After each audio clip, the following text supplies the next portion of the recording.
الله أكبر الله أكبر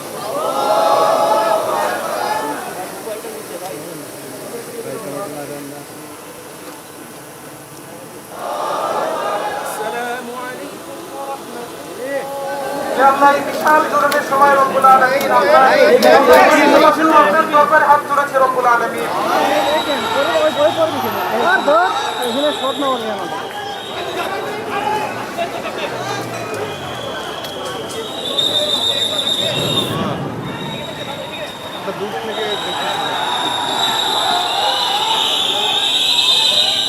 হ্যাঁ ভাই ডিসি ভবনের দিকেও আর ইয়ার দিকেও।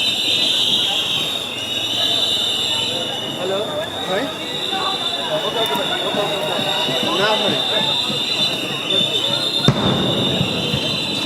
মানে অনেকগুলো ইয়ার অলরেডি ফুটেছে।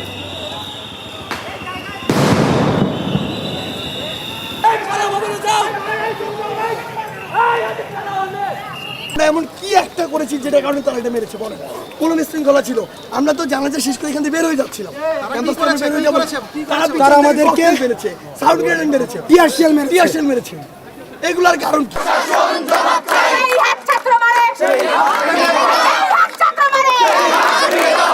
আমরা ডিসকাশনের জন্য আমরা অলওয়েজ প্রস্তাব দিয়েছি, এখন আমাদেরকে মেরে যে কোনো সিদ্ধান্ত নিতে হবে। আপনারা সংবাদকর্মীরা কেউ টিয়ারশেলের জন্য দাঁড়াতে পারতেছিলেন না। এখানে উপায় একটা জানাজা হয়েছে, জানাজার পর আমরা চলে যাচ্ছি না, তাহলে আমাদের উপরে কেন অ্যাটাক করা হইলো? সমান সুযোগ এবং গণতান্ত্রিক ভিত্তিতে আমাদের শান্তিপূর্ণ মিছিল ছিল, যে কফিন মিছিল, সেই কফিন মিছিল নিয়ে আমরা টিএসসির দিকে যেতে চেয়েছিলাম, কিন্তু তারা এই শান্তিপূর্ণ মিছিলে সম্পূর্ণ বিনা উস্কানিতে তারা আমাদের উপর যেভাবে হামলা করেছে, আমরা এর তীব্র প্রতিবাদ জানাই।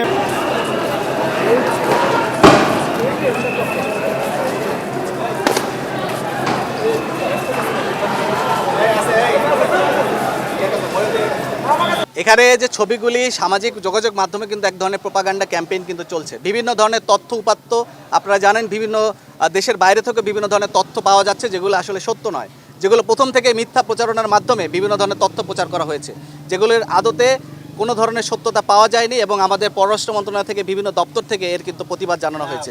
এবং দেশের ভিতরেও আমরা যে ধরনের ছবি বা যে ধরনের তথ্যপত্র পাচ্ছি, এগুলো বিশ্লেষণ সাপেক্ষ বিষয়। এগুলো বিভিন্ন আমাদের যে গোয়েন্দা আমাদের শাখা রয়েছে তাদের হাতেও রয়েছে এই ছবিগুলি, তারাও এই ধরনের ছবিগুলি পেয়েছেন, তারাও বিশ্লেষণ করছেন। এবং আমি নিশ্চিত করে বলতে চাই, যাদেরকে এই বিষয়ে সংশ্লিষ্টতা পাওয়া যাবে তাদেরকে আইনের আওতায় নেওয়া হবে। গুলির বিষয়টা বললেন না, আজকে জানাজার বিষয়টা একটু ক্লিয়ার করুন। আমি চলে যাব, জানাজা কেন করতে দেওয়া হচ্ছে না? এখানে আমি প্রথম থেকে বলছি, আপনি স্পেসিফিকভাবে আমি আপনাদেরকে বলতে চাই, প্রথম থেকেই বলছি, আমাদের যে সাধারণ শিক্ষার্থী যারা আছে তাদের যে হৃদয়ের দাবি, এদের প্রতি আমাদের যথেষ্ট সম্মান রয়েছে। আমরা তাদের সাংবিধানিক অধিকার যে যুক্তিসঙ্গত উপায়ে, যৌক্তিক উপায়ে তারা যে দাবি করতে চায়, এতে আমাদের বা কারো সরকারের কারো কোনো মহলের কোনো ধরনের কোনো কিছু নাই।